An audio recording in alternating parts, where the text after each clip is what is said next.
Second season की शुरुआत में हम किन्यू को अबाइस रिवर में देखते हैं, जहां किन्यू खुद को देखकर सवाल करता है कि क्या मैं जिंदा हूँ या फिर मैं मर गया। यहाँ इसी कंफ्यूजन के साथ किन्यू अबाइस रिवर में आगे की तरफ बढ़ना शुरू कर देता है, जहाँ एक पॉइंट पर पहुँचने के बाद अचानक से उसने पानी के अंदर डूबना शुरू कर दिया था। उसे तो कुछ भी समझ नहीं आ रहा था कि आखिर उसके साथ ये सब हो क्या रहा है, जबकि उसकी नजरों के सामने उसकी बिताई हुई जिंदगी आ रही थी।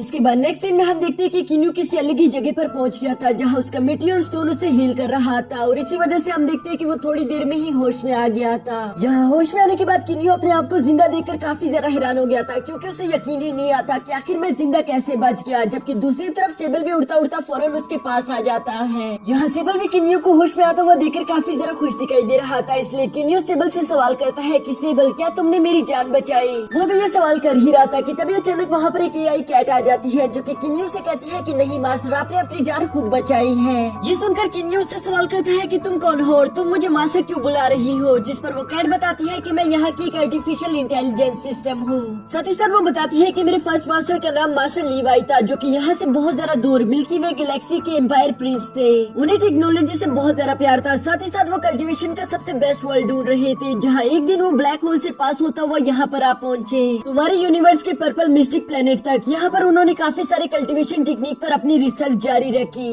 जिसकी वजह से उन्होंने बहुत सारी सीक्रेट टेक्निक्स भी बना दिए थे। लेकिन इसकी वजह से उनके रास्ते में काफी सारी मुश्किलें आ गई, जिनसे वो डटकर मुकाबला करते रहे, लेकिन वो ज्यादा देर तक उनके सामने टिक नहीं पाए। लेकिन अंत में वो जान से मारे गए। पर मरने से पहले उन्होंने एक तरह का टेलीपोर्टेशन सिस्टम बनाया था, जिसके साथ ही उन्होंने यहीं पर मुझे रुकने का ऑर्डर भी दिया था। मैं उनका ऑर्डर मानकर अपने नेक्स्ट मास्टर के लिए यहीं पर रुककर इंतजार करता रहा, और जब तुम मरने वाले थे तभी अचानक वो टेलीपोर्टेशन सिस्टम एक्टिवेट हो गया था, जिसकी वजह से तुम टेलीपोर्ट होकर यहाँ आ गए, और इसीलिए अब से तुम मेरे नए मास्टर हो। ये सब सुनकर भी किन्यू काफी जरा हैरान था, क्योंकि उसे अभी भी कुछ खास समझ नहीं आया था। उसे बस इतना मालूम हो चुका था कि लीवाई वो इंसान है जिसके बारे में मास्टर यूनजी ने बताया था, जिसने कुछ स्पेशल टेक्निक्स के इस्तेमाल के खुद को इमोर्टल लेवल तक पहुंचा दिया था, वो भी बहुत ही जरा कम समय में। अब यहाँ साथ ही वो कैट कहती है कि मास्टर लीवाई ने जाने से पहले आपके लिए एक स्पेशल बुक भी दी थी, जिसमें उन्होंने अपने सारी सीक्रेट टेक्निक्स लेके हुए हैं। उम्मीद करता हूँ कि आप ये सारी टेक्निक्स सीखकर मास्टर लीवाई की जर्नी को आगे बढ़ाएंगे। जिसके साथ ही उसने किन्यू को एक स्पेशल बुक पकड़ा दी थी, और इसके अंदर स्टीलर ट्रांसफॉर्मेशन टेक्निक्स लिखी हुई है। इसके बाद सीन शिफ्ट होकर किन्यू के फादर किंग डाई पर आ जाता है, जो कि अपनी आर्मी को लेकर चू डायनेस्टी पर हमला करने के लिए जा रहा था।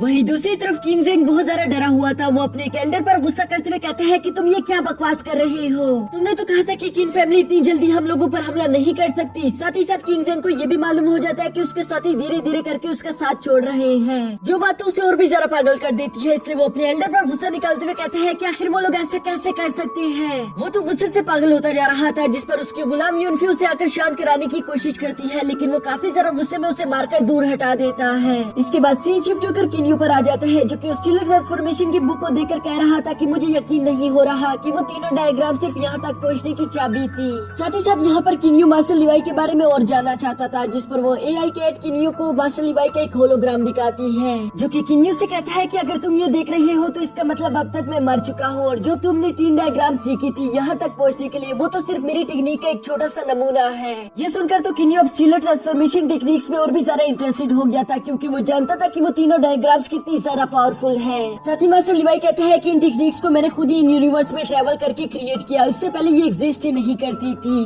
मैंने अब तक की जितनी भी स्टीलर ट्रांसफॉर्मेशन टेक्निक सीखी है वो सारी की सारी मैंने इस बुक में लिख दी है, जो कि तुम्हारे हाथ में है। ये देखकर तो किन्यू काफी ज्यादा हैरान हो गया था, क्योंकि उसके हाथ में वो पावर्स थी जिसकी मदद से वो इमोर्टल लेवल तक पहुँच सकता है। ये जानकर वो काफी ज्यादा खुश होते हुए मास्टर को ग्रीट करते हुए कहता है कि मुझे आपसे मिलकर काफी ज्यादा खुशी हुई। मुझे तो अपनी आंखों पर यकीन ही नहीं आ रहा कि मैं मिस्टीरियस स्टीलर ट्रांसफॉर्मेशन टेक्निक्स को क्रिएट करने वाले से मिल पा रहा हूँ। इसके बाद मास्टर लीवाई किन्यू से कहती है कि स्टीलर ट्रांसफॉर्मेशन कल्टीवेशन के 6 रैम्स होते हैं, जिसमें से फर्स्ट का नेम है नेबुला, सेकंड का नाम मीटियोर, थर्ड का नाम कोर्स, इसी तरह फोर्थ स्टेज का नेम है प्लेनेट, फिफ्थ का नेम सोलर, और सिक्स्थ का नेम है स्टार। ये सारे के सारे स्टेज एक से बढ़कर एक ज्यादा पावरफुल है, जिसको तुम स्टीलर ट्रांसफॉर्मेशन टेक्निक्स की मदद से अचीव कर सकते हो। लेकिन साथ ही साथ यहाँ पर मास्टर लीवाई किन्यू को वार्निंग देते हुए कहते हैं कि अगर तुमने इन टेक्निक्स को परफॉर्म करते हुए बीच में छोड़ दिया या फिर तुमने फेल कर दिया, तब तुम्हारी सोल और बॉडी दोनों ही डिस्ट्रॉय हो जाएगी। और ये कहने के बाद मास्टर लीवाई का होलोग्राम वहाँ से गायब हो गया था। जिसके बाद हम किन्यू को देखते हैं, जिसने उस ट्रांसफॉर्मेशन टेक्निक को एक्सेप्ट कर लिया था। वो कहता है कि मैं इसके थ्रू कल्टीवेशन जरूर करूंगा। किन्यू यहाँ सेबल से कहता है कि मुझे कुछ भी करके खुद को नेबुला रैम तक पहुँचाना होगा, जिसके बाद ही हम वापस अपने घर जाएंगे।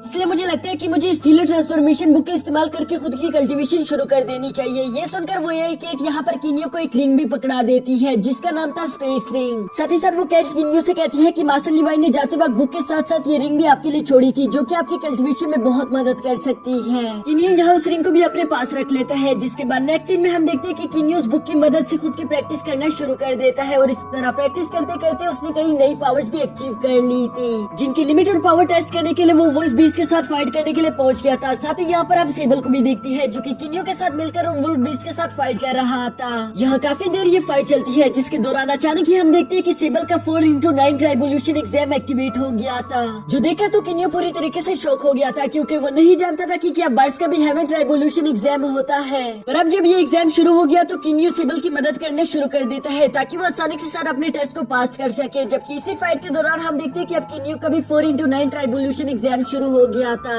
ये दोनों यहाँ इन वुल्फ्स के साथ फाइट करते हुए बारी बारी अपने 4x9 ट्राइबोल्यूशन एग्जाम को भी पास कर रहे थे, जहाँ हेवन की तरफ से इन लोगों पर लाइटनिंग गिर रही थी। इस तरह से फाइट के दौरान खुद की कल्टीवेशन एग्जाम को पास करना इन दोनों के लिए काफी ज्यादा मुश्किल हो रहा था, लेकिन इसके बावजूद भी ये दोनों एक दूसरे का बारी बारी साथ देते हुए आखिरकार उस एग्जाम को पास कर लेते हैं, जिसकी वजह से किन्यू ने अपने थर्ड स्टेज को अचीव कर लिया था। जबकि दूसरी तरफ सेबल को हम देखते हैं जो कि पूरी तरह से इवॉल्व होकर एक नया ही रूप ले लेता है। साथ ही साथ अब यहाँ इन दोनों के पास ही कई सारी न्यू अमेजिंग पावर्स आ चुकी थी क्योंकि ये दोनों ही इमॉर्टल रैम तक पहुंच चुके हैं और यहाँ इन दोनों की ये न्यू अमेजिंग पावर्स देखकर तो वो वुल्फ काफी ज्यादा घबरा गए थे, क्योंकि अब ये दोनों जैसे अपने पावर्स को कंबाइन करके उन वुल्फ डीमंस पर अटैक करते हैं, इनका ये अटैक इतना ज्यादा पावरफुल था कि ये वहाँ के पर मौजूद सारी चट्टानों को ब्रेक कर देता है, जिसकी वजह से उन ब्लू वुल्फ डीमंस की तो ये देखकर हालत ही खराब हो गई थी और इसीलिए वो लोग डर के मारे यहाँ से वापस भाग जाते हैं। इसके बाद नेक्स्ट सीन में हम देखते हैं कि किन्यू और सेबल एक पहाड़ी की चोटी पर जाकर बैठकर कल्टीवेशन कर रहे थे कि तभी कल्टीवेशन के दौरान अचानक किन्यू को सेबल की आवाज अपने माइंड में सुनाई देती है, जो सुनकर किन्यू तो काफी ज्यादा शॉक हो गया था। लेकिन सेबल उसे बताता है कि एवोल्यूशन के बाद मेरे पास टेलीपैथी की पावर आ चुकी है, यानी कि हम दोनों माइंड टू माइंड आपस में बातें कर सकते हैं। यहाँ ये जानकर किन्यू को काफी ज्यादा अच्छा लगता है, जबकि साथ ही साथ सेबल बताता है कि मैंने बचपन से ही तुम्हें अपना बड़ा भाई माना है, तुम चाहे जो भी करो मैं हमेशा हर मुश्किल में तुम्हारा साथ देता रहूंगा। ये सुनकर तो किन्यू को बहुत ज्यादा खुशी होती है क्योंकि अब उसे अपना एक छोटा भाई मिल चुका था जो कि हमेशा उसका साथ दे रहा है। इसके बाद हम देखते हैं कि ये दोनों वहीं पर बैठकर कई हफ्तों तक कल्टीवेशन कर रहे थे, जिसकी वजह से हम देखते हैं कि किन्यू ने आखिरकार नेबुला रैम्स को अचीव कर ही लिया था। यहाँ नेबुला रैम तक पहुँचने के बाद हम देखते हैं कि किन्यू वापस उसी एआई कैट के पास चला गया था, जहाँ वो उसे बताता है कि मैंने नेबुला रैम अचीव कर लिया, मैं वापस जाने वाला हूँ। लेकिन वापस जाने से पहले वो एआई कैट यहाँ पर किन्यू को बहुत सारे क्रिस्टल दिखाती है, जिनमें से वो बताती है कि ये मास्टर लिवाई ने आपके लिए छोड़े हैं। ये क्रिस्टल इस यूनिवर्स की सबसे ज्यादा पावरफुल क्रिस्टल है, इनमें से एक को चूज करके आप अपने वेपन की पावर्स को अपग्रेड कर सकते हो। जो सुनकर किन्यू काफी ज्यादा सोचने के बाद आखिरकार उनमें से एक क्रिस्टल को चूज कर लेता है, जिसका इस्तेमाल करके वो खुद के डैगर को अभी अपग्रेड करने वाला था। तभी साथ खड़ा सेबल भी किन्यू से कहता है कि बड़े भाई मुझे भी एक क्रिस्टल चाहिए, मुझे भी अपनी एक सीक्रेट टेक्निक को प्रैक्टिस करना है जिसके लिए मुझे एनर्जी की जरूरत पड़ेगी। ये सुनकर किन्यू एक क्रिस्टल लेकर सेबल को भी दे देता है, जिसके बाद हम देखते हैं कि ये दोनों वापस अपने घर के लिए रवाना हो चुके थे। दूसरी तरफ हम किन्यू के फादर को देखते हैं जो कि अपनी आर्मी को लेकर चू किंगडम की टेरिटरीज पर लगातार अटैक्स कर रहा था और इसी वजह से उसने काफी सारे इलाकों को अपने कब्जे में भी ले लिया था। साथ ही साथ किंग जैंग के साथी बारी बारी करके उसे इस मुश्किल सिचुएशन में अकेला छोड़कर जा रहे थे, जबकि यहाँ दूसरी तरफ किंग डाई के साथ इसका बिल्कुल उलट हो रहा था क्योंकि लोग उसकी टीम में शामिल हो रहे थे। बिल्कुल इसी तरह हम देखते हैं कि किंग डाई एक दिन चू डायनेस्टी की एक फैमिली के पास जाता है जिसे किंग जैंग ने पूरी तरीके से बर्बाद कर दिया था। वो लोग किंग डाई को बताते हैं कि किंग जैंग ने हमारे साथ कितना सारा बुरा किया और इसीलिए वो किंग डाई का साथ देंगे। साथ ही साथ वो अपनी फैमिली की सोर्ड भी उन्हें पकड़ा देते हैं ताकि वो जंग में उस तलवार का इस्तेमाल करके किंग जैंग से उनका बदला ले सके। यहाँ इसी वजह से धीरे धीरे किंग डाई की आर्मी अब पहले से भी ज्यादा स्ट्रॉन्ग होती जा रही थी क्योंकि छोटी छोटी फैमिलीज उनकी आर्मी में जुड़ रही थी और इसी वजह से किंग डाई अब पहले से भी ज्यादा तेजी के साथ चू डायनेस्टी पर हमला करके उनकी टेरिटरीज को अपने कब्जे में ले रहे थे।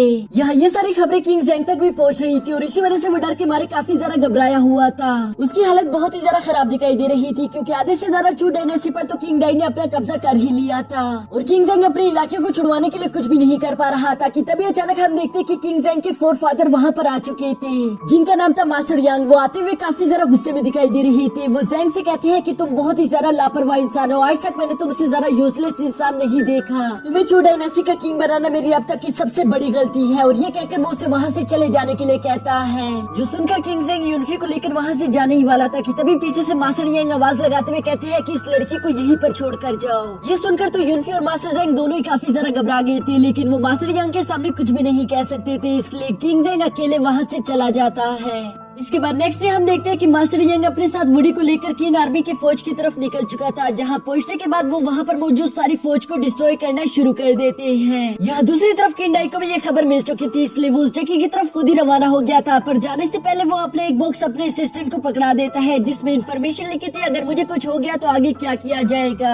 यहाँ उनके निकलने के बाद दूसरी तरफ किनी और सेबल को भी हम देखते हैं, जो कि वापस अपने महल तक पहुंच चुके थे और उनके महल वाले सिपाही इन दोनों को यहाँ पर जिंदा देखकर काफी ज्यादा हैरान हो जाते हैं। साथ ही साथ वो लोग किनियो को इस जंग के बारे में बताते हैं कि कैसे किंगडाई ने चू डायनेस्टी पर हमला कर दिया और अब वो मास्टर यांग और वुडी का सामना करने के लिए अकेले चले गए हैं। ये सुनकर तो किनियो अपने फादर के लिए बहुत ज्यादा परेशान हो गया था, इसलिए वो भी फौरन अपने फादर की तरफ रवाना हो जाता है ताकि वो वहाँ तक पहुँचकर उनकी मदद कर सके। इसके बाद सी शिफ्ट होकर यहाँ किंगडाई पर आ जाता है, जो कि मास्टर यांग के सामने खड़ा था। मास्टर यांग किंगडाई से कहता है कि तुमने अब तक जो भी किया, अगर तुम यहाँ से वापस चले जाओ तो मैं वो सब भूल जाऊंगा। तुमने और तुम्हारी फौज ने अब तक के जितने भी इलाकों को जीता है, मैं वो तुमसे वापस भी नहीं लूंगा, बस तुम्हें आगे से मेरा गुलाम बनकर रहना होगा। जिस पर किंगडाई कहता है कि नहीं, ऐसा कभी नहीं हो सकता। मैं भला ऐसा क्यों करूंगा जब हम लोग जीतने की कगार पर आ चुके हैं। मास्टर यांग कहते हैं अगर तुमने ऐसा नहीं किया तो तुम जानते हो कि मैं तुम्हारी आर्मी के साथ क्या कर सकता हूँ। मेरी पावर इतनी ज्यादा है कि मैं यहाँ पर तुम्हें अकेले ही जान से मार डालूंगा, जबकि साथ ही साथ तुम्हारी ये आर्मी भी जिंदा नहीं बचेगी।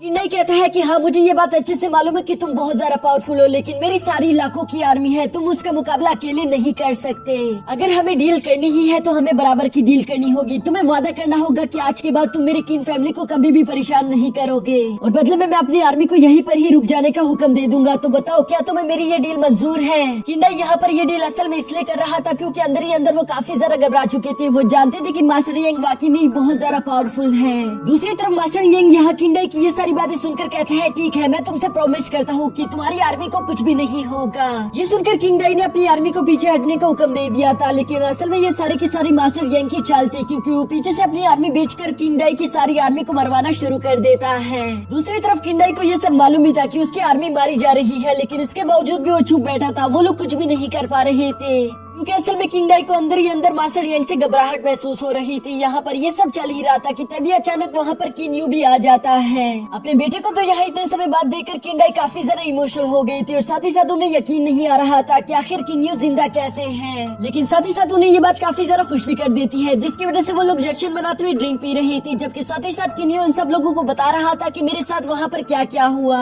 यहाँ किन्यू की ये सारी बातें सुनकर वहाँ पर मौजूद सब लोग उसकी तारीफें कर रहे थे, जिसके बाद किन्यू अपने फादर और अपने भाइयों से सवाल करता है कि चू डायनेस्टी ने हमें धोखा दिया और वो साथ ही साथ हमारे सोल्जर्स को भी धीरे धीरे करके मार रहे हैं, लेकिन मुझे ये समझ नहीं आ रहा कि आखिर आप लोग कोई कदम क्यों नहीं उठा रहे। जिस पर किंगडाई बताता है कि मास्टर यांग वापस लौट आया है और वो बहुत ही ज्यादा पावरफुल है, अगर हमने कुछ भी किया तो वो मेरी पूरी की पूरी आर्मी को खत्म कर सकता है। यहाँ ये सब सुनकर किन्यू समझ गया था कि मास्टर यांग मेरी फैमिली के लिए खतरा है, इसलिए मुझे कुछ भी करके उसे जान से मारना ही होगा। वो भी यहाँ पर ये सब सोच ही रहा था कि तभी सेबल उसे माइंड के थ्रू बताता है कि मैंने अपनी एक सीक्रेट टेक्निक सीखी है, जिसकी मदद से मैं मास्टर यांग को काफी ज्यादा वीक कर सकता हूँ। अगर मैं सूरज ग्रीन की वक्र इस टेक्निक का इस्तेमाल करूँ तो मास्टर यांग काफी ज्यादा कमजोर पड़ जाएंगे और तब मौका पाकर तुम उन्हें जान से मार सकते हो। ये प्लान किन्यू को भी काफी ज्यादा पसंद आ जाता है। इसके बाद अगले दिन किंगडाई को एक खत मिलता है जो कि किन्यू ने लिखा था। उस खत में किन्यू लिखता है कि मैं जानता हूँ कि मास्टर यांग बहुत ज्यादा पावरफुल है, लेकिन साथ ही साथ मैं ये भी जानता हूँ कि उसके जिंदा रहते हुए मेरी फैमिली सेफ नहीं रह सकती, इसलिए मैं उसे मारने के लिए जा रहा हूँ। उम्मीद करता हूँ कि आप लोग मेरी इस बात से निराश नहीं होंगे।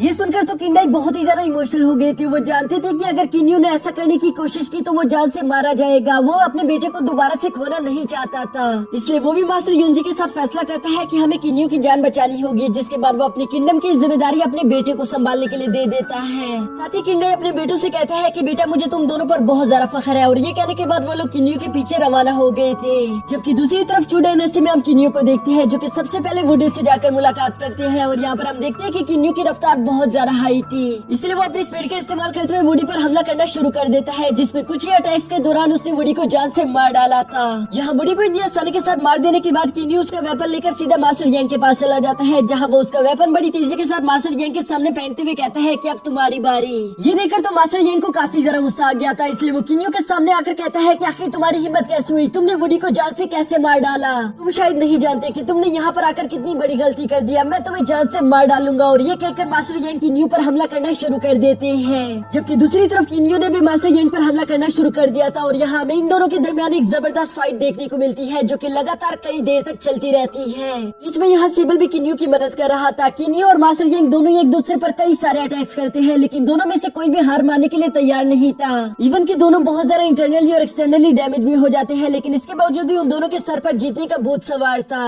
तभी इस फाइट के दौरान सिबल एक मौका पाते हुए अपनी सीक्रेट टेक्निक का इस्तेमाल करना शुरू कर देता है, जिससे टकराने की वजह से मास्टर यंग काफी बुरी तरीके से घायल हो चुके थे। और साथ ही साथ यहाँ पर किन्यू भी अपनी निबुला रेल्म की एक मीटियोर स्ट्राइक टेक्निक का इस्तेमाल करता है, जिसकी वजह से अब तो मास्टर यंग की हालत बहुत ही ज्यादा खराब हो चुकी थी। वो जानता था कि इस डैमेज की वजह से मैं जिंदा नहीं बच सकता और इसलिए वो खुद को सेल्फ डिस्ट्रक्ट कर लेता है, जिसकी वजह से वहाँ पर एक बहुत बड़ा ब्लास्ट हो चुका था। यहाँ इस ब्लास्ट के साथ ही किन्यू के फादर और अंकल भी वहाँ पर पहुँच जाते हैं, जिसके बाद हम देखते हैं कि मास्टर युनजी वहाँ पर चारों तरफ किन्यू को स्कैन करने की कोशिश कर रहे थे, लेकिन उन्हें किन्यू की एनर्जी कहीं पर भी नहीं महसूस हो रही थी, जिसकी वजह से उन्हें लगता है कि शायद हमने किन्यू को एक बार फिर से खो दिया। लेकिन तभी अचानक हम देखते हैं कि किन्यू पानी से निकलकर बाहर आ जाता है, जिसकी हालत तो बहुत ज्यादा खराब थी और वो इसी कमजोरी की वजह से वहाँ पर बेहोश हो जाता है। दूसरी तरफ किंडाई जिसे लग रहा था कि उसका बेटा मर चुका है, वो अपने बेटे को जिंदा देखकर काफी ज्यादा खुश हो गया था। वो फौरन से अपने बेटे को लेकर वापस अपने किंगडम तक आ जाता है, जिसके बाद हमें नेक्स्ट कुछ दिनों का सीन दिखाया जाता है, जहाँ पर हमें मालूम होता है कि किंग एम्पायर ने चू डायनेस्टी पर कब्जा कर लिया।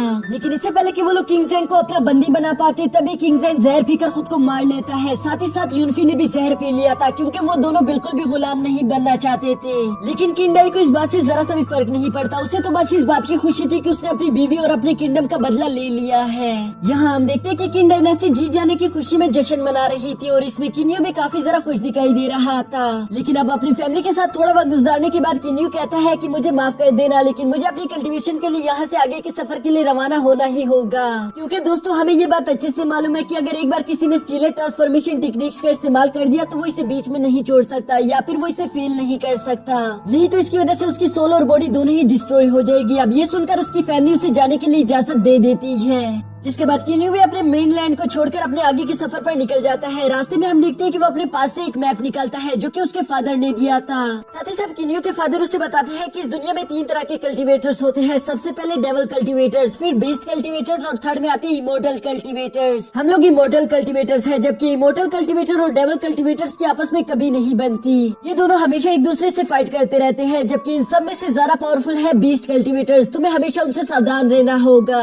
यहाँ किन्यू ये सारी बातें याद करते हुए पानी के ऊपर से गुजर ही रहा था कि तभी पानी के अंदर से एक ऑक्टोपस निकलकर फौरन से इन लोगों पर हमला करना शुरू कर देता है, जो कि असल में एक बीस्ट कल्टीवेटर्स था। लेकिन साथ ही हम देखते हैं कि सिबल बहुत ही आसानी के साथ उसे जान से मारकर उसका क्रिस्टल लाकर किन्यू को दे देता है। उसके लिए उसे मारना बिल्कुल भी मुश्किल नहीं था।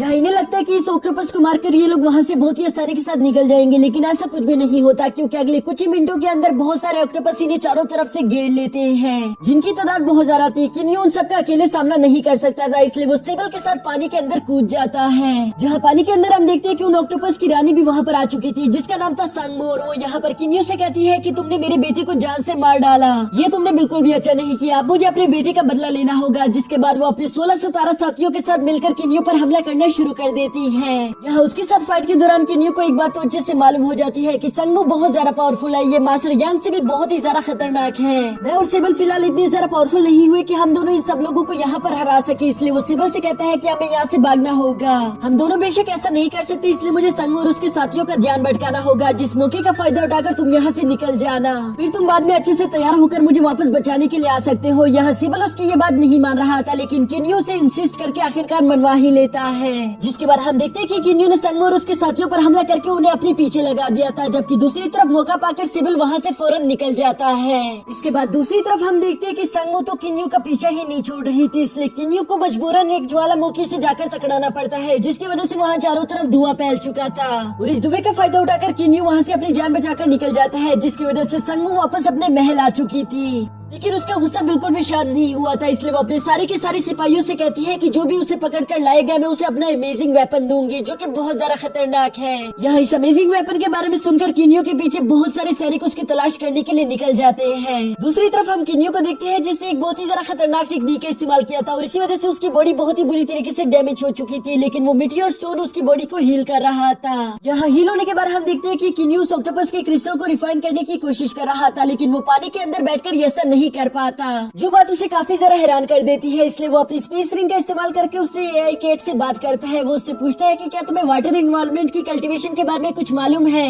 मुझे तो यहाँ पर कुछ भी समझ नहीं आ रहा। जिस पर वो एआई कैट यहाँ पर किन्यू को एक सोल कंट्रोलर के नाम से टेक्निक देती है, जिसका इस्तेमाल करके वो वाटर की सारी इन्फॉर्मेशन निकाल सकता है। इस इन्फॉर्मेशन की वजह से किन्यू को मालूम हो जाता है कि वाटर में बैठकर कल्टीवेशन कैसे करनी है। साथ ही साथ उसे ये भी मालूम हो जाता है कि पानी के अंदर आपको एक टोकन की जरूरत पड़ेगी। अगर आपके पास वो टोकन मौजूद हो तो आपको कोई भी बीस्ट कुछ भी नहीं कह सकता, यानी कि आपकी सेफ्टी की गारंटी पक्की हो जाएगी। साथ ही वो एआई कैट यहाँ पर किन्यू से कहती है कि अगर आपने ये सोल कंट्रोल टेक्निक सीख ली तब आप अपने ऑरा को भी चेंज कर सकते हो, यानी कि कोई आपको पहचान भी नहीं पाएगा। किन्यू तो ये सुनकर और भी ज्यादा खुश हो जाता है, जिसके बाद हम देखते हैं कि वो वहीं पर बैठकर उस टेक्निक को प्रैक्टिस करना शुरू कर देता है कि तभी अचानक वहाँ पर 2 वॉरियर्स आ चुके थे, जो कि युवान लिंग लेवल के बीस्ट है, और वो यहाँ पर आते साथ ही किन्यू पर हमला करना शुरू कर देते हैं, जिसके जवाब में सिर्फ किन्यू वहाँ से भागकर अपनी जान बचा रहा था, क्योंकि अभी के लिए किन्यू इतना ज्यादा पावरफुल नहीं कि वो यहाँ पर इन 2 युवान लिंग लेवल के मॉन्स्टर का सामना कर सके। इसी तरह लगातार भागते भागते अब हम देखते हैं कि किन्यू एक बहुत ही ज्यादा अजीब जगह पर पहुंच जाता है, जहां उसके पास अब बचने का कोई भी रास्ता नहीं था, और वहां वो दोनों डीमन एक साथ उस पर हमला करने ही वाले थे। लेकिन तभी अचानक सिबल वहां पर पहुंच जाता है, जिसने किन्यू की जान बचा ली थी, और अब सिबल पहले से कई गुना ज्यादा ताकतवर हो चुका था। यहाँ रास्ते में छुपते छुपाते किन्यू और सिबल एक दूसरे के साथ मिलकर प्लान बनाते हैं कि हमें कुछ भी करके एक दूसरे से अलग जाना होगा, ताकि हम इन दोनों वॉरियर को भी एक दूसरे से अलग कर सके। इस तरह से हमें इन दोनों को मारने में काफी ज्यादा आसानी होगी, और एक बार मैं इन दोनों में से एक वॉरियर को मार डालूं तब हम दोनों रेड केव के सामने मिलेंगे, जहाँ पर फिर हम दोनों मिलकर वो दूसरे को भी जान से मार डालेंगे। ये प्लान यहाँ इन दोनों को ही काफी ज्यादा पसंद आ गया था, इसलिए ये दोनों ऑपोजिट डायरेक्शन में भागना शुरू कर देते हैं, जिसकी वजह से उन दोनों वॉरियर्स ने भी एक एक के पीछे भागना शुरू कर दिया था। साथ ही साथ फाइट के दौरान हम देखते हैं कि वो दोनों के दोनों वॉरियर अपने बीस्ट फॉर्म यानी कि स्नेक में बदल जाते हैं, जिसकी वजह से अब इन दोनों को और भी ज्यादा मुश्किल हो रही थी। लेकिन सिबल इस फाइट के दौरान मौका पाकर अपने फॉरबिडन टेक्निक का इस्तेमाल कर देता है, जिसकी वजह से उसे उस वॉरियर को काफी बुरी तरीके से डैमेज भी कर दिया था, पर इसके बावजूद भी वो वॉरियर उसका पीछा नहीं छोड़ता। दूसरी तरफ हम किन्यू को देखते हैं, जो कि उस स्नेक बीस्ट को अपने पीछे लेकर जाकर एक टोर्नेडो के पास पहुंच गया था, जहां पर बहुत ज्यादा पॉइजन है। इस पॉइजन की वजह से शुरू में तो किन्यू को काफी ज्यादा तकलीफ हो रही थी, लेकिन तभी अचानक वो अपना ऑरा रिलीज कर देता है, जिसकी वजह से अब वो पॉइजन उस पर असर नहीं कर रहा था।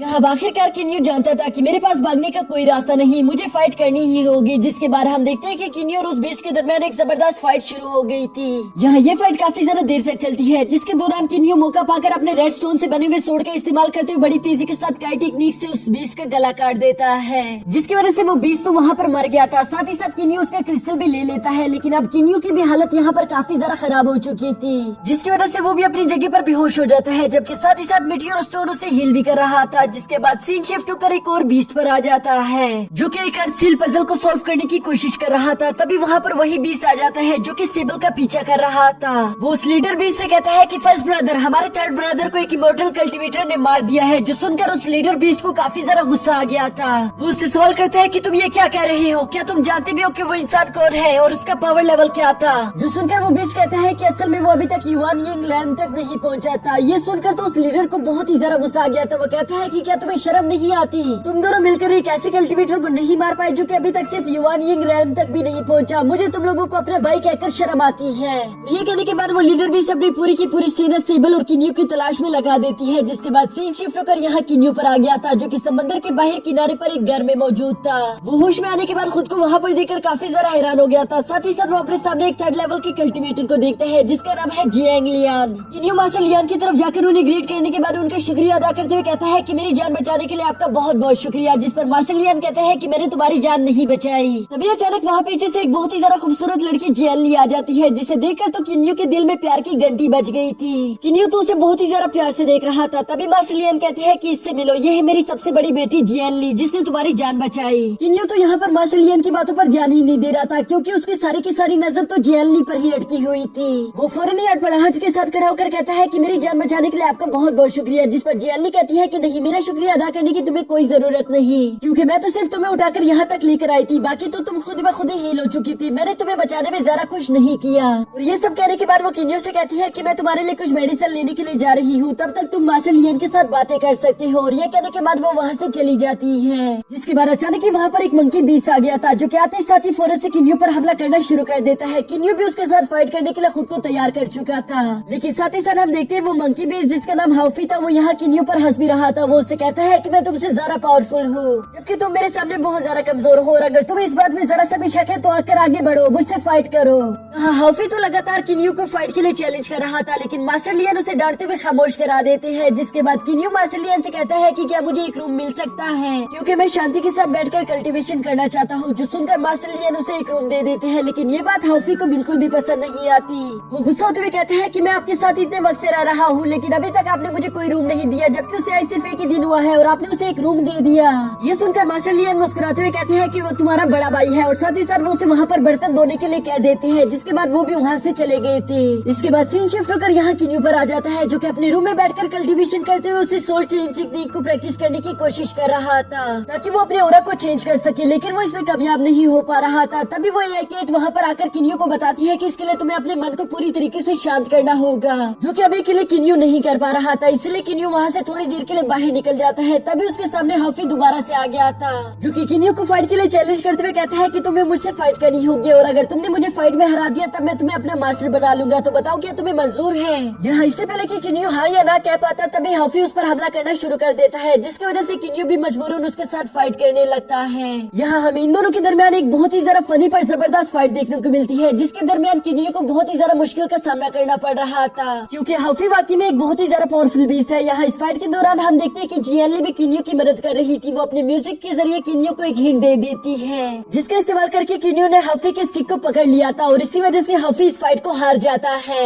यहाँ हाफी हारने के बावजूद भी कहता है कि नहीं नहीं, तुमने चीटिंग की है, इसलिए हम दोबारा से फाइट करेंगे, जिस पर किन्यू उसे साफ साफ मना कर देता है। उससे कहता है कि अब मेरा और फाइट करने का मूड नहीं, और ये कहकर वो वहाँ से चला जाता है। जिसके बाद हम देखते हैं कि यहाँ पर यूं ही समय बीतता जा रहा था, जबकि दूसरी तरफ पानी में हम सेबल को देखते हैं, जिसके पीछे कुछ बीस्ट भी पड़े हुए थे। और यहाँ वो माइंड कनेक्शन के थ्रू किन्यू से कहता है कि प्लीज मेरी मदद करो, मुझे तुम्हारी मदद की जरूरत है। किन्यू को ये बात जैसी सुनाई देती है, वो फौरन से सेबल की मदद करने के लिए वहाँ से रवाना हो जाता है, लेकिन वो जगह बहुत ज्यादा दूर थी, इसलिए जियाली किन्यू की मदद करने के लिए वहाँ पर एक टेलीपोर्टेशन पोर्टल बना देती है, जिसकी मदद से किन्यू बहुत ही तेजी के साथ जाकर सेबल की जान बचाकर उसे वापस ले आता है। इसके बाद हम उसी रात का सीन देखते हैं, जहाँ किन्यू और सेबल काफी दिनों बाद एक दूसरे से मिले थे, इसलिए वो आपस में बैठकर बातें कर रहे थे। जहाँ सेबल किन्यू को बताता है, जिसमें सेबल किन्यू को बताता है कि वहाँ समंदर के बीच मैंने एक स्पेशल टेक्निक सीखी है, जिसका इस्तेमाल करके मैं युवान यिंग लेवल के फर्स्ट कल्टीवेटर को बहुत ही आसानी के साथ हरा सकता हूँ। इसलिए मैं तुमसे कहना चाहता हूँ कि हम दोनों को मिलकर वापस उस पानी में जाना होगा, जहाँ हम दोनों मिलकर उन बीस्ट को हरा सकते हैं। ये सुनकर किन्यू सेबल से कहता है कि नहीं, इतनी जल्दबाजी मत करो, अभी के लिए मुझे फिलहाल सोल कंट्रोल टेक्निक को सीखना होगा, ताकि मैं अपने ऑरा को चेंज कर सकूं। उसके बाद ही हम एक अच्छा सा प्लान बनाकर उस पानी में वापस जाएंगे। ये सुनकर सेबल भी उसके साथ एग्री हो गया था। जिसके बाद हम देखते हैं कि किन्यू लगातार उस सोल चेंज टेक्निक को सीखने की प्रैक्टिस कर रहा था, ताकि वो अपने ऑरा को चेंज कर सके, लेकिन वो चाहे जितनी मर्जी कोशिश कर लेता, वो इसमें कामयाब नहीं हो पा रहा था, क्योंकि इस टेक्निक की सबसे जरूरी बात तो यह है कि आपको अपने मन को शांत रखना होगा। जबकि किन्यू का मन तो पूरी तरीके से जियाली के काबू में आ चुका था, वो तो हर वक्त उसी के ख्यालों में खोया रहता था। ये बात सेबल भी देख लेता है, इसलिए वो किन्यू पर गुस्सा करते हुए कहता है कि तुम हर वक्त जियाली के ख्वाबों में खोए रहते हो, फिर भला तुम उस टेक्निक को कैसे सीखोगे? इसलिए मैं अकेले बीच आइसलैंड पर जा रहा हूँ। यहाँ सेबल के जाने के बाद किन्यू काफी ज्यादा अकेला फील कर रहा था, उसे काफी ज्यादा उदासी महसूस हो रही थी, इसलिए वो फैसला करता है अब चाहे जो मर्जी हो जाए, मैं पूरी कोशिश करूंगा कि मैं उस टेक्निक को जल्द से जल्द सीख लूं, ताकि मैं सेबल की मदद कर सकूं। यहाँ अपने इरादा पक्का करने की वजह से हम देखते हैं कि किन्यू कुछ 20 क्रिस्टल का इस्तेमाल करके खुद की कल्टीवेशन लेवल को बढ़ा रहा था, और इसी तरह करते करते वो निबुला के लास्ट स्टेज पर पहुंच जाता है, जिसकी वजह से इस बार वो जैसे ही सोल चेंज टेक्निक को प्रैक्टिस करने की कोशिश करता है, वो फौरन से उसे सीख गया था। यहाँ सोल चेंज टेक्निक को सीख जाने की वजह से हम देखते हैं कि किन्यू का अपीयरेंस तो पूरी तरीके से बदल चुका था, ऐसा लग ही नहीं रहा था जैसे कि वो किन्यू है। इवन के मास्टर लियन भी पहली दफा उसे देखकर बिल्कुल पहचान नहीं पा रही थी। तभी वहाँ हाफी आकर किन्यू को दोबारा से फाइट के लिए चैलेंज कर देता है, जिस पर इस बार किन्यू भी मान चुका था, क्योंकि अब इस बार तो किन्यू को भी अपने न्यू पावर्स को टेस्ट करना था, और इसलिए वो हाफी के साथ फाइट करना शुरू कर देता है। यहाँ इन दोनों के दरमियान एक बहुत ही ज्यादा जबरदस्त फाइट चल रही थी, जिसके दौरान हाफी महसूस करता है कि हाँ वाकई में किन्यू अब पहले से बहुत ज्यादा ताकतवर हो चुका है, साथ ही साथ उसकी रफ्तार भी पहले से कई गुना ज्यादा तेज हो चुकी है। ये बात उसे अंदर ही अंदर काफी ज्यादा हैरान कर देती है, लेकिन वो मुंह पर थोड़ी ना मानने वाला था, इसलिए वो किन्यू से कहता है कि तुम्हें और थोड़ी सी मेहनत करनी होगी मुझे सरप्राइज करने के लिए। यहाँ इस फ्रेंडली फाइट के बाद किन्यू मास्टर लियन से कहता है कि अब मुझे सिबल की मदद करने के लिए जाना होगा, जहाँ हाफी कहता है कि मुझे भी आपके साथ चलना है, लेकिन मास्टर लियन उसे जाने से मना कर देते हैं, जिस पर किन्यू उनसे कहता है कि ठीक है आप इसे जाने दीजिए, वैसे भी इसे बाहर की दुनिया देखने का पूरा हक है। और साथ ही साथ किन्यू मास्टर लियन से कहता है कि आप फिक्र मत करो, मैं इसका पूरी तरीके से ख्याल रखूंगा, जिस पर मास्टर लियन उसके लिए मान जाते हैं। लेकिन साथ ही साथ मास्टर लियन हाफी से कहता है कि हमेशा अपने गुस्से पर काबू रखना और अगर कभी मुश्किल में फंस जाओ तो अपने स्टिक पर लिखे हुए अल्फाजों को दोहरा देना। अब यहाँ ये सारी नसीहतें मिलने के बाद किन्यू और हाफी दोनों ही बीस आइसलैंड की तरफ रवाना हो जाते हैं। इसके बाद सीन शिफ्ट होकर बीस आइसलैंड के लीडर पर आ जाता है, जो कि अभी भी उसी बॉक्स पजल को सॉल्व करने की कोशिश कर रहा था। वो अपने मन ही मन में कहता है कि मुझे इसके जरिए से मालूम हो जाएगा कि वो लास्ट सोर्ड कहाँ पर है। असल में वो यहाँ पर 9 सोर्ड्स की तलाश कर रहा था, जो कि एक ट्रेजर की चाबी है। वो जानता था कि बाकी के सारे 8 सोर्ड्स कहाँ पर मौजूद है, लेकिन लास्ट सोर्ड के बारे में किसी को भी कुछ मालूम नहीं था, जिसका पजल इस बॉक्स के अंदर मौजूद है। लेकिन वो पिछले कई हफ्तों और महीनों से कोशिश कर रहा है, अभी तक वो इस पजल को सॉल्व नहीं कर पाया। दूसरी तरफ बाहर हम किन्यू और हाफी को देखते हैं, जो कि समंदर में आते हुए एक एलेक्सर के पास पहुंच गए थे और हाफी उस एलेक्सर को तोड़ लेता है। तभी वहाँ पर वही थर्ड बीस्ट अपने कुछ साथियों के साथ पहुंच गया था, जो कि हाफी से कहता है कि ये एलेक्सर प्लांट हमारा है, तो इसे जल्दी से जल्दी हमारे हवाले कर दो। लेकिन हम जानते हैं कि हाफी तो वैसे भी किसी की बात इतनी आसानी के साथ नहीं मानता, इसलिए वो उनसे कहते हैं ठीक है, अगर तुम्हें ये एलेक्सर चाहिए तो इसके लिए तुम्हें मुझसे फाइट करनी होगी। तो सुनकर वो सारे के सारे बीस्ट हाफी पर हमला करना शुरू कर देते हैं। यहाँ इस फाइट के दौरान हम देखते हैं कि हाफी ने अपने स्टिक को बहुत ही ज्यादा बड़ा कर दिया था, जिसकी मदद से हाफी इन लोगों को काफी ज्यादा बुरी तरीके से पटक रहा था। और यहाँ इतनी ज्यादा मार खाने के बाद वो सब लोग हाफी से माफी मांगना शुरू कर देते हैं। लेकिन साथ ही साथ यहाँ पर उस थर्ड बीस्ट को लगता है कि हाफी और किन्यू काफी ज्यादा पावरफुल है, तो क्यों ना मैं इन्हें अपनी टीम में शामिल कर लूँ, ये हमारे काफी ज्यादा काम आ सकते हैं। ये सोचकर वो उन दोनों से कहते हैं क्यों ना तुम लोग मेरे साथ चलो, तुम अगर चाहो तो तुम मेरी रेड क्यूब की गार्ड बन सकती हो, जो कि काफी ज्यादा अच्छी पोजीशन होगी। ये सुनकर तो किन्यू काफी ज्यादा खुश हो गया था। वो कहता है कि जितना हम अपने दुश्मन के ज्यादा करीब होंगे उतना ही अच्छे से हमें सेबल के बारे में मालूम हो पाएगा, इसलिए वो इस बात के लिए एग्री कर देता है। जिसके बाद हम देखते हैं कि वो थर्ड बीस्ट यहाँ पर हाफी और किन्यू को लेकर अपने साथ मेंशन चला गया था। यहाँ मेंशन के अंदर आने के बाद किन्यू देखता है कि संगमू भी वहाँ पर पहले से मौजूद है, जो कि किन्यू को देखकर उस पर थोड़ा सा शकी भी हो जाती है, इसलिए वो फोन से किन्यू के लेवल को स्कैन करने की कोशिश करती है, लेकिन स्कैन करने पर उसे कुछ भी मालूम नहीं पड़ता। इसलिए वो किन्यू से कहती है कि अगर तुम्हें हमारा हिस्सा बनना है तो तुम्हें अपना मास्क हटाना होगा, क्योंकि हम एक बार तुम्हारी शक्ल देखना चाहते हैं। पर किन्यू तो ऐसा नहीं करना चाहता था, इसलिए वो कहता है कि नहीं, अगर ये गार्ड बनने के लिए कोई शर्त है तो मैं इसे कबूल नहीं करता और मैं ये गार्ड की नौकरी छोड़कर यहाँ से जा रहा हूँ। पर असल में वहाँ पर मौजूद वो लीडर बीस्ट तो ऐसा बिल्कुल भी नहीं चाहता था। वो चाहता था कि किन्यू उसकी टीम में शामिल हो जाए, इसलिए वो संगमो से कहता है कि जरा इससे तमीज से पेश आओ, तुमने अगर दोबारा से उसे फ्रेंड करने की कोशिश की तो मैं तुम्हें अच्छा सबक सिखाऊंगा। जिस पर संगमो कहती है कि नहीं, मैं उसे परेशान नहीं करना चाहती थी, मैं तो बस उसके कल्टीवेशन लेवल के बारे में जानना चाहती हूँ। जो सुनकर अब किन्यू ने भी अपनी ऑरा को रिलीज करना शुरू कर दिया था। साथ ही साथ वो अपनी डैगर को भी निकाल लेता है, जो कि रेड स्टोन से बना हुआ था।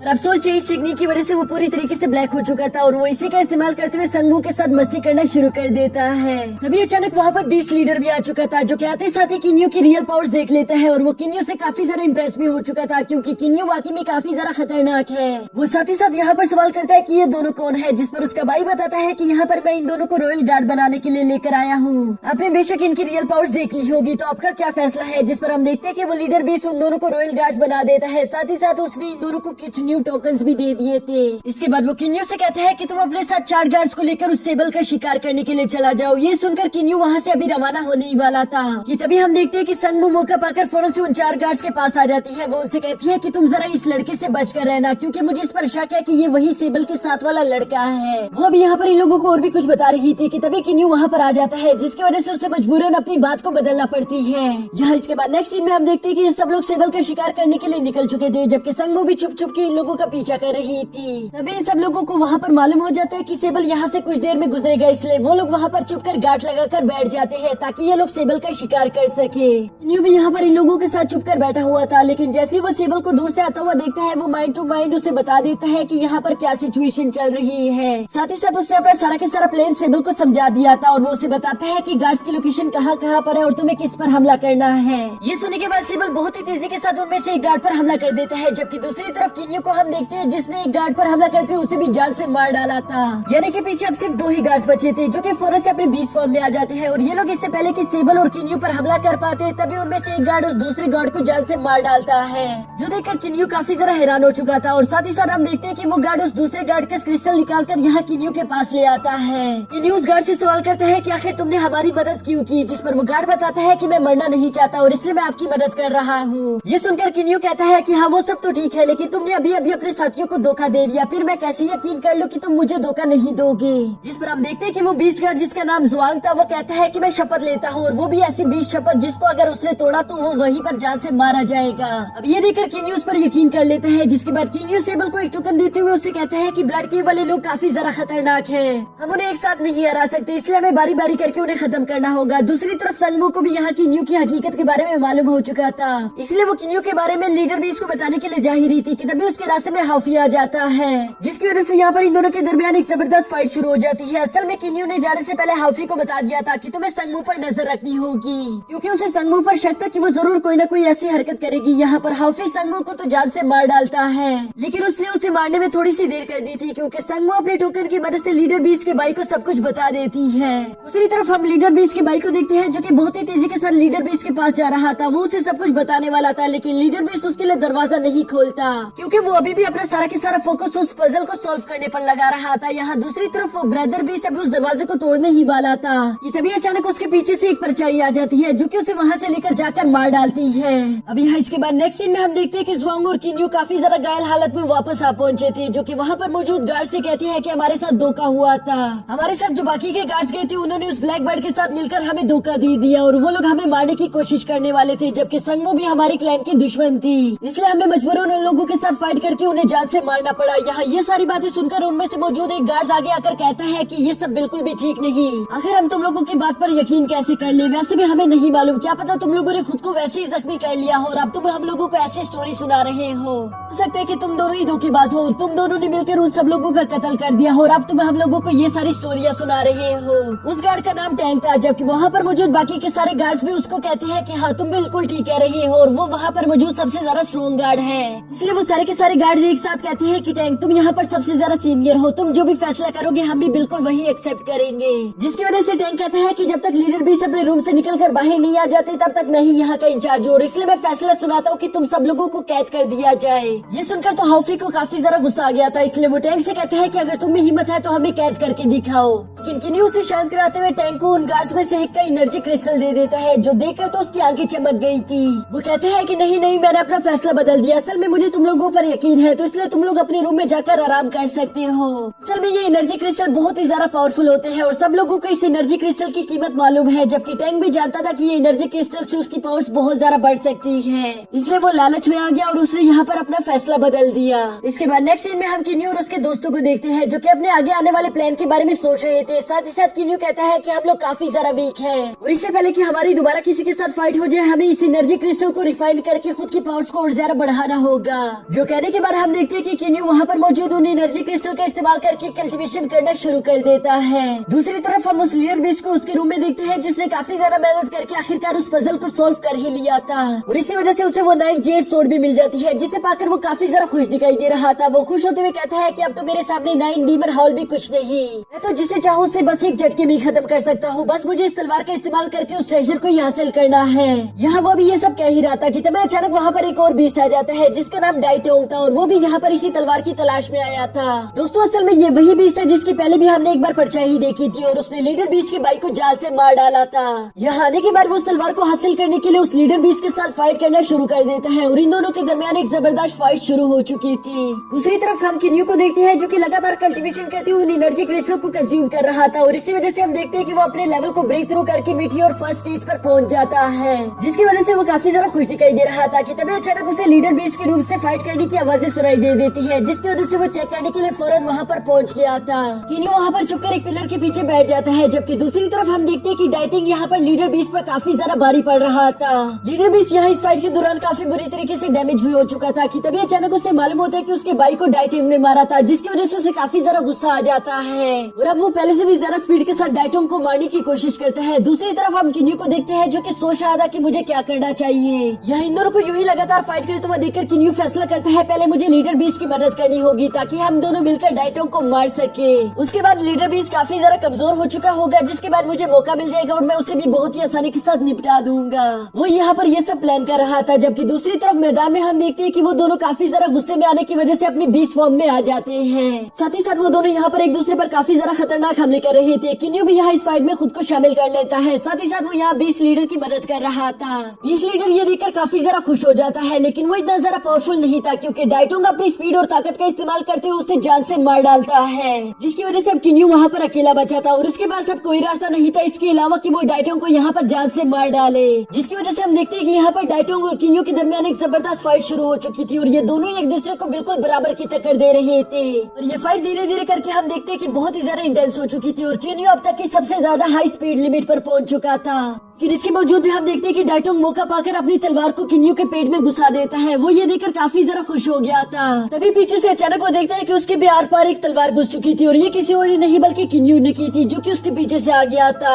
दोस्तों आप लोग भी यहाँ पर थोड़े से कंफ्यूज हो गए होंगे, तो मैं आप लोगों को बता देना चाहता हूँ कि असल में किन्यू की रफ्तार यहाँ पर बहुत ज्यादा हाई हो चुकी थी, जिसकी वजह से वो अपना क्लोन बनाने में कामयाब हो चुका था। और डाइटोंग ने जिसके आर पार अपनी तलवार की थी वो कोई और नहीं बल्कि किन्यू का सिर्फ एक क्लोन था। यहाँ डाइटोंग को मारने के बाद हम देखते हैं कि किन्यू ने उस लीडर बीस्ट और डाइटिंग दोनों की एनर्जी क्रिस्टल को अपने पास रख लिया था। साथ ही साथ वो उस जेड सोर्ड को भी अपने स्पेस रिंग में रख लेता है, जो करने के बाद वो वापस अपने हीरो हाउफी के पास आ गया था। और वो वापस आने के बाद हाउफी से कहता है कि जल्द ही एक बड़ी जंग होने वाली है, इसके लिए तुम्हें अपनी पावर्स को बढ़ाना होगा। वो उसे डाइटिंग का एनर्जी क्रिस्टल देते हुए कहता है कि इसे रिफाइन कर लो, जिसकी वजह से तुम्हारी एनर्जी बढ़ जाएगी। हाउफी उस क्रिस्टल को देखकर कहता है कि ये तो बहुत ज्यादा पावरफुल है, मैं इसे चाहकर भी अकेले रिफाइन नहीं कर सकता। अब ये सुनकर किन्यू उसकी मदद करना शुरू कर देता है, जिसके बाद हम देखते हैं कि ये दोनों यहाँ हाफ उसे रिफाइन करना शुरू कर देते हैं। यहाँ दूसरी तरफ ब्लड केव में बाकी के गार्ड्स को भी अब ये बात मालूम हो चुकी थी कि उनका लीडर मर चुका है, इसलिए हम देखते हैं कि टैंक बाकी के गार्ड से कहता है कि यहाँ पर सबसे ज्यादा पावरफुल मैं हूँ, तो इसलिए आज के बाद मैं तुम लोगों का नया लीडर हूँगा। लेकिन हम देखते हैं कि जोंग इस बात पर बिल्कुल भी एग्री नहीं करता। वो कहता है कि हाउफी और किन्यू सबसे ज्यादा पावरफुल है, तो अगर हमारा कोई न्यू लीडर होगा तो वो और कोई नहीं बल्कि सिर्फ हाउफी होगा। जिस पर हम देखते हैं कि टैंक हाउफी को फाइट के लिए चैलेंज कर देता है।